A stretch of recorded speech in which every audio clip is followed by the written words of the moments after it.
Assalamualaikum warahmatullahi wabarakatuh.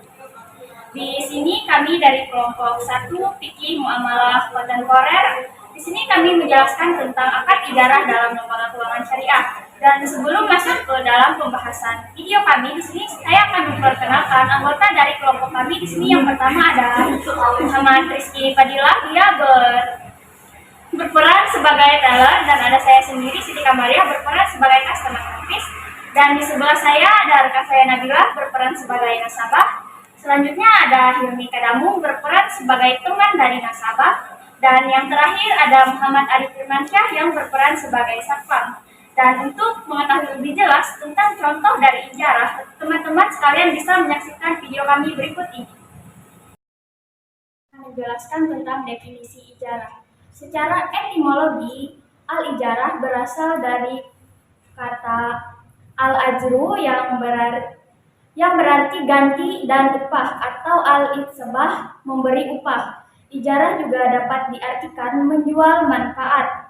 Jadi ijarah secara lugawi bisa bermakna ganda, upah dan sewa.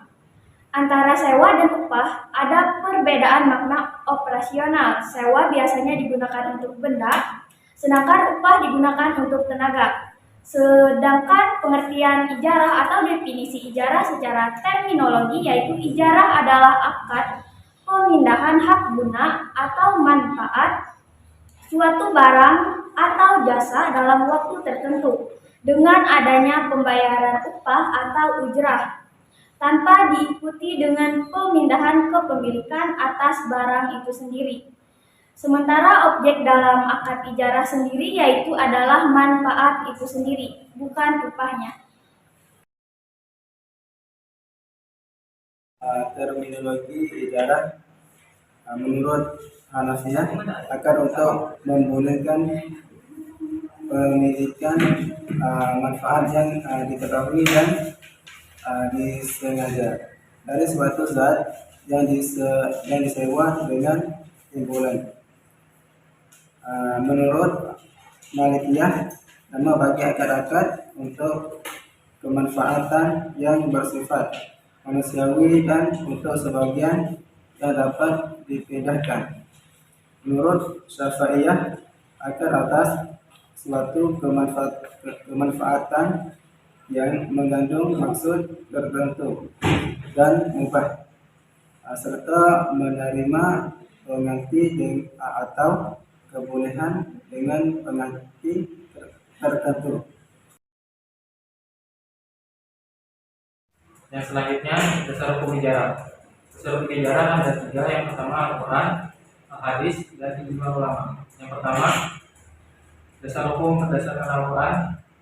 Quran surah Al-Ta'araf ayat 6 yang berbunyi, jika mereka telah menyusukan anakmu, maka berilah upah mereka. Yang selanjutnya Quran surah Al-Kahf ayat 26 yang berbunyi, seorang dari kedua wanita itu berkata, ya bapakku, ambillah ia sebagai orang yang bekerja atau pada kita, karena sesungguhnya orang yang paling baik yang kamu ambil untuk bekerja atau pada kita ialah orang yang kuat lagi dapat dipercaya. Yang selanjutnya berdasarkan hadis riwayat Ibnu Majah, Al-Tahbani dan Al-Tirmidzi yang berbunyi, berilah upah kepada orang yang kamu pekerjakan sebelum kalimatnya kering. Hadis riwayat Bukhari dan Muslim.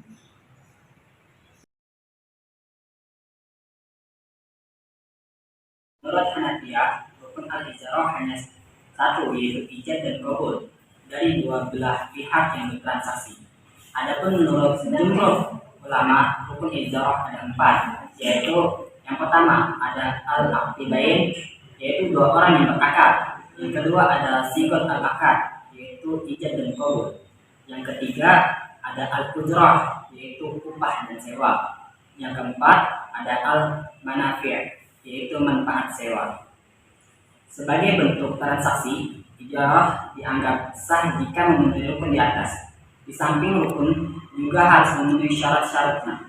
Adapun syarat-syarat yang dimaksud adalah yang pertama, kedua belah pihak yang berakad, yaitu penjual dan pembeli harus menyatakan kerelaannya dalam melakukan transaksi ijarah. Yang kedua, bagi kedua orang yang melakukan transaksi yaitu akad, menurut ulama Syafi'iyah dan Hanabilah disyaratkan telah balik dan berakal. Yang ketiga, upah atau sewa dalam transaksi ijarah harus jelas, memiliki sifat tertentu dan mempunyai nilai yang bersifat manfaat. Dan yang keempat, manfaat sewa harus diketahui secara sempurna sehingga di kemudian hari tidak memunculkan perselisihan di antara keduanya. Apabila manfaat yang menjadi objek ijarah tidak jelas, maka transaksinya tidak sah. Kejelasan manfaat itu dapat disampaikan dalam rinci beberapa manfaat yang menjadi objek ijarah. Ada macam-macam ijarah dari perspektif objek dalam kontrak sewa al-maqsud alaihi. Ijarah terbagi menjadi tiga. Yang pertama, ijarah ain. Ijarah ain adalah menyewakan manfaat dari barang atau aset. Yang kedua, ijarah amal, menyewakan manfaat kerja dan skill pribadi. Dan yang ketiga, ijarah mausufah al-jimah atau ijarah al-jimah. Assalamualaikum, kamu apa kabar? Alhamdulillah baik juga. Jadi sebelumnya aku mau nanya, jadi gini kan, aku tuh mau buka usaha. Jadi kamu tahu nggak di sekitar sini yang menyewakan buku? Banyak sih di sekitar sini, tapi harganya sangat mahal. Oh gitu ya. Kamu tahu nggak kira-kira di sekitar sini yang menyewakan ruko dengan kualitas yang baik tapi harganya murah? Kenapa kamu nggak nanya di bank syariah? Boleh tuh. Tapi kamu mau nggak nemenin aku ke sana? Soalnya aku belum pernah ke bank syariah. Boleh. Kapan rencananya kamu mau pergi? Kalau boleh, sekarang aja. Soalnya aku perlu cepet nih. Bisa kok. Ya udah, ayo berangkat sekarang ya. Kita berangkat ke bank syariah. Ayo. Tapi kamu tahu kan di mana alamatnya? Itu saja, aku tahu tempatnya ada di sini. Oke.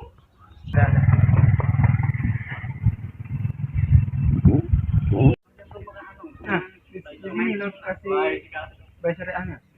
Oh, di sini. Nggak terlalu jauh ya dari tempat kita tadi. Iya, lumayan lah. Udah, ayo ke situ kita nanya siapa dulu. Ada yang bisa saya bantu Bapak ini? Iya Pak. Di sini dia mau menyewa sebuah ruko. Apakah di sini bisa? Oh, mau menyewa sebuah ruko. Oh, mari langsung masuk. Ayo, Pak. Terima kasih. Oh iya, sama-sama. Silakan duduk. Mas, Mbak, ada yang bisa saya bantu? Ini Mbak, teman saya katanya mau cari ruko yang bisa dinyewa. Oh, ibu ini ya yang mau nyari ruko sebentar ya, Bu? Kalau gitu saya tunggu di luarnya. Oke, makasih ya. Nah, ini ada beberapa ruko yang bagus dan juga lokasinya cukup strategis untuk buka usaha.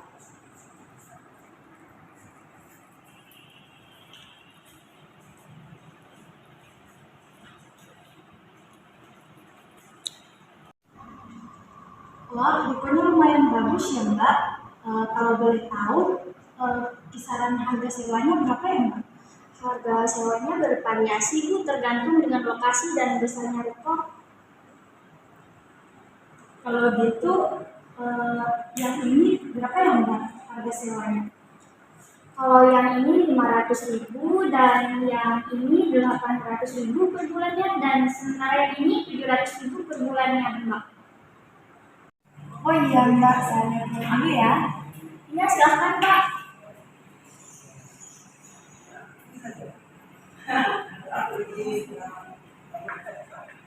Saya mau ambil ini, Mbak, yang 500 per bulannya. Oh, baik, Bu. Kalau boleh tahu, Ibu mau ambil buat berapa bulan ya, Bu? Saya mau ambil untuk 6 bulan dulu, Mbak. Soalnya mau coba buka usaha di sini. Baik, Mbak. Kalau begitu, silakan isi formulir ini dulu ya, Mbak.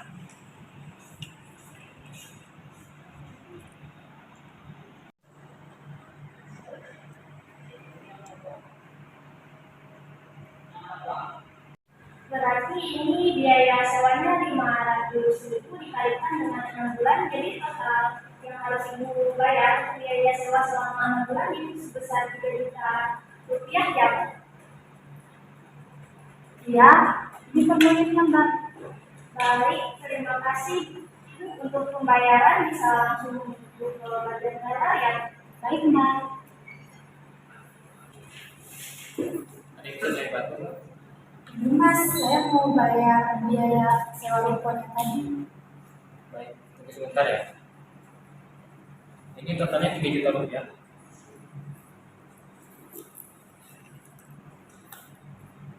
Baik Mas, ini uangnya.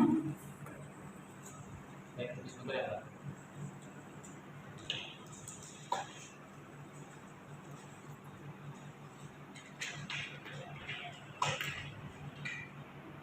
Ini bukti pembayarannya.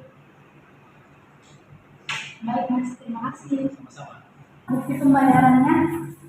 Baik Bu, ini atas nama Ibu Nadilah ya, melakukan penyewaan gedung untuk 6 bulan ke depan, dan nanti jika waktunya sudah habis maka ada dari pihak kami yang akan menghubungi Ibu. Dan jika dalam waktu tersebut sudah habis, Ibu juga bisa memutuskan untuk melanjutkan sewa atau mengakhiri sewanya ya Bu. Dan ini kuncinya Bu, kalau ada kendala Ibu bisa langsung menghubungi kontak yang ada di bawah sini ya Bu. Oke, jika ada kendala, saya akan hubungi kembali nanti ya Mbak. Iya Bu, sama-sama, semoga usahanya sukses ya Bu. Amin, saya permisi dulu ya Mbak. Ya, sudah. Gimana udah selesai? Alhamdulillah, udah. Ternyata cepat juga ya prosesnya. Dan udah aku bilang di bank syariah pasti cepat prosesnya. Mana pelayanannya juga bagus. Iya, bagus. Terima kasih ya Bu Mbak, udah menemukan aku di sini. Ya sama-sama. Ayo kita pulang. Ayo. Itu tadi penjelasan dan praktek dari Al-Ijarah yang sudah kami bahas. Semoga dari apa yang sudah kami jelaskan dan kami praktekkan tadi, teman-teman dapat mengambil hikmahnya. Dan cukup sekian dari kelompok kami. Kami ucapkan terima kasih. Thanks for watching and see you in the next video.